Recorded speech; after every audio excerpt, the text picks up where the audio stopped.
दोस्तों, आज हम बात करने वाले हैं एक ऐसे विचार की जो अगर हकीकत में बदल गया तो भारतीय वायुसेना की ताकत पूरी दुनिया को चौंका देगी। हाल ही में भारत के जाने माने डिफेंस एनालिस्ट रणेश राजन का कहना है कि भारत को रूस के Tu-160M स्ट्रेटेजिक बॉम्बर खरीदने की जगह खुद का 50 टन वजन वाला स्टेल्थ बॉम्बर बनाना चाहिए जो DRDO के घातक UCAV डिजाइन पर आधारित हो। अब आप सोच रहे होंगे आखिर इतना बड़ा बदलाव क्यों? तो चलिए समझते हैं। इसमें कोई शक नहीं कि रूस का Tu-160M, जिसे व्हाइट स्वान कहा जाता है, दुनिया का सबसे बड़ा और सबसे तेज सुपरसोनिक स्ट्रेटेजिक बॉम्बर है जो दर्जनों लॉन्ग रेंज क्रूज मिसाइल लेकर उड़ सकता है। रूस भारत को इसे खरीदने या लीज पर लेने का ऑफर भी दे चुका है। सुनने में तो ये बेहद ताकतवर लगता है, लेकिन असली सवाल है क्या ये भारत की जरूरतों के हिसाब से सही विकल्प है? Tu-160M का आकार इतना बड़ा है कि इसकी रडार क्रॉस सेक्शन बहुत ज्यादा है, यानी दुश्मन का एयर डिफेंस सिस्टम, चाहे चीन का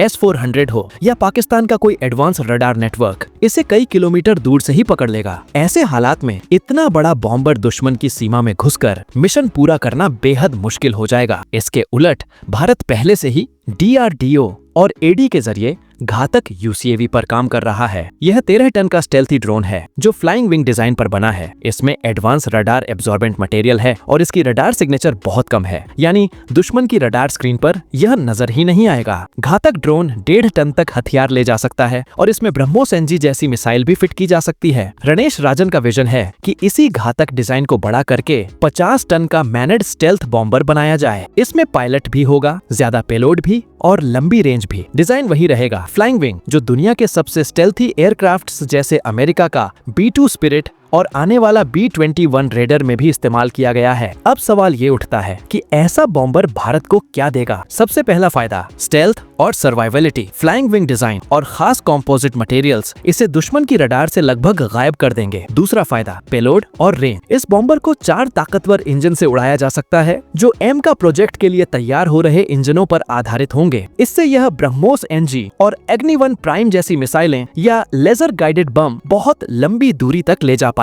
तीसरा फायदा मैनेड अनमैन्ड टीमिंग, यानी यह बॉम्बर घातक UCAV के साथ मिलकर ऑपरेशन करेगा। ड्रोन आगे जाकर दुश्मन की पोजीशन पता करेंगे, उनके डिफेंस पर हमला करेंगे और असली स्ट्राइक यह बॉम्बर करेगा। इससे मिशन की सफलता और पायलट की सुरक्षा दोनों ही बढ़ जाएंगी। चौथा और सबसे बड़ा फायदा आत्मनिर्भरता। अगर भारत इस बॉम्बर को खुद बनाता है तो इसका पूरा डिजाइन, टेक्नोलॉजी और सप्लाई चेन भारत के पास होगी। किसी विदेशी देश पर निर्भरता नहीं रहेगी। लेकिन दोस्तों, इतना बड़ा सपना पूरा करना आसान नहीं है। इंजन सबसे बड़ी चुनौती है। कावेरी इंजन का अनुभव बताता है कि हाई थ्रस्ट इंजन बनाने में वक्त और मेहनत दोनों लगते हैं। हो सकता है भारत को GF414 जैसे इंजन प्रोग्राम से सहयोग लेना पड़े। साथ ही फ्लाइंग विंग डिजाइन उड़ाने के लिए बेहद एडवांस्ड फ्लाइट कंट्रोल सिस्टम चाहिए। पर अच्छी बात यह है कि भारत ने 2022 में स्विफ्ट नाम के छोटे प्रोटोटाइप को सफलतापूर्वक उड़ाकर इस दिशा में अपनी क्षमता साबित कर दी है। फंडिंग भी एक बड़ा मुद्दा होगा। इस प्रोजेक्ट पर कम से कम 15,000 करोड़ रुपए का खर्च आएगा और इसके लिए सरकार को जल्दी फैसला लेना होगा, वरना चीन जैसा देश जो पहले से GJ-11 शार्प स्वॉर्ड जैसे स्टेल्थ ड्रोन बना रहा है, उससे भारत तकनीक में पीछे रह सकता है। अगर यह 50 टन का मैनेड स्टेल्थ बॉम्बर बन गया